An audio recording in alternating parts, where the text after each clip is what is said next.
I want to go back to that theme of vulnerability, because when Beecham and Childress wrote our landmark book on American bioethics and carved out those 4 principles: autonomy, beneficence, non-maleficence, and justice, strikingly absent was this responsiveness to vulnerability. And I think it was because American bioethics grew up in the age of challenging Hippocratic paternalism. So we wanted to be sure that the recipients of our care were autonomous and self-determining, and that's all well and good. But we corrected an abuse by moving to the opposite pole. And what dropped out were the vulnerabilities of patients, of people. So if I discover today that I've got a suspicious lesion in my breast, I'm a pretty sophisticated consumer of healthcare, but you better believe I'm going to become vulnerable. Vulnerable because Carol, as I know her, is in threat, is in jeopardy. And I want to be able then to trust the oncologist I sit in front of, my nurse, my surgeon, my radiologist, whoever's interpreting my slides. I need to be able to, and it's because of these new vulnerabilities that I have.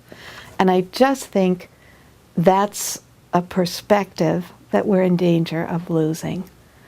And it's because of those vulnerabilities that the healthcare professional has an obligation to be trustworthy. When I was trying to get that principle across to my first-year nursing students, that coming to Georgetown to study nursing was different than coming to the business school or to the modern language school or English. And so I decided on the first day of class in August to do a little simulation. And I started repeating words and wiping my brow, and then I collapsed on the desk of a student who had the misfortune to be sitting in the front row that day. And I had failed to share this story with 2 of our faculty, who jumped up, got me flat on the floor. They're saying, "Breathe, Carol, breathe." And when they not threatened, but said they were going, someone should call GERMS, that's the Georgetown Emergency Response Team, I thought it was time to resurrect myself.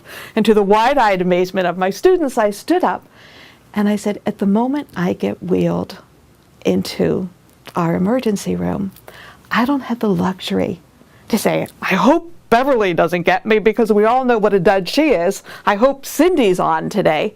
I have to take whatever nurse and doctor is there. And so that's why we have to be trustworthy.